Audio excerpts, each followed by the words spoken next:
Reagan Scarda of Inside Arkansas, and this is your Raezorback update. Sponsored by Rhoback. Use promo code HOGSBY20 at roback.com for 20% off your first purchase. The Razorbacks entered the week trying to avoid a venture into uncharted waters. The Hogs found themselves at 0-5 in the SEC standings, but 2 home games awaited them. Arkansas faced Georgia Wednesday night at Bud Walton Arena. This was Arkansas's first game without Boogie Flan, who is out for the rest of the season with a much-publicized hand injury. As has been customary throughout the season, the Hogs trailed the Bulldogs almost the entire game. Georgia's biggest lead ballooned to 15 just before halftime. The Hogs came out after halftime and played like a team coming together under the umbrella of doing the dirty work.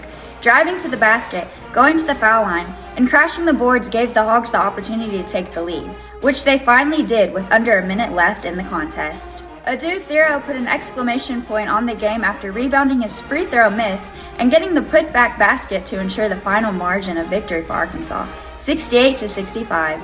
Thero led the Razorbacks with 17 points and 11 rebounds. Carter Knox scored 11 of his 13 points from the foul line.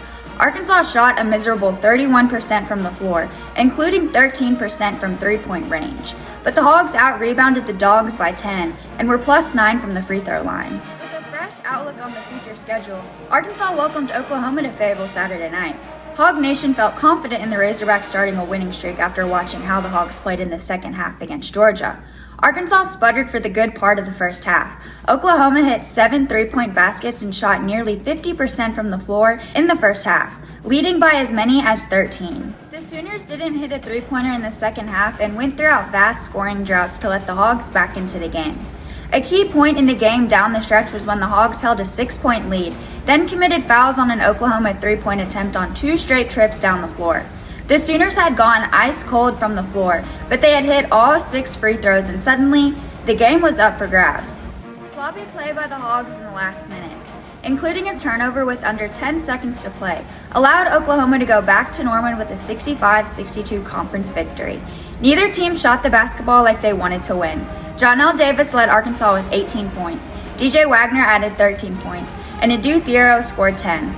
Big Z provided the best all-around game for the Hogs by scoring 10 points, grabbing 6 boards, and dishing 4 assists. After the Hogs seemed to find what it took to win games by grinding closer to the hoop against Georgia, they reverted back to thinking they were a jump-shooting team Saturday night. They aren't. The Hogs chunked up 27 of their 54 shots from outside the three-point arc against Oklahoma, except for one stretch in the game against Michigan in Madison Square Garden. The Hogs have never even shown a glimpse of being capable of effectively shooting long-range jumpers. Jonas Adu played a little under 9 minutes against Oklahoma. Adu is supposed to be our big man down in the paint. We need him to revert back to last season's All-SEC performance at Tennessee to remain competitive in league play. With Flan out, Adu Thero needs to realize that this is his team and take over. Even with Flan in the lineup, Thero has been our best player this season. It's time for him to step up and lead this team the rest of the way. Don't have the game this week until Saturday when Coach Cal leads the group into his old home, Rupp Arena, as Arkansas will face Kentucky. Emotions will be high with Cal back in Lexington. Hopefully the Hogs will supply a respectable effort in return. Extremely excited to announce that Inside Arkansas is officially partnered with Rhoback. Check out their awesome game day apparel, joggers, hoodies, quarter zips, and more. Use code HOGSBY20 for 20% off your first purchase. Be sure to subscribe to Inside Arkansas on YouTube and follow them on all social media platforms to stay up to date with Hog Sports. I'm Reagan Scarda, and this has been your Raezorback Update. Until next time, woo pig suey.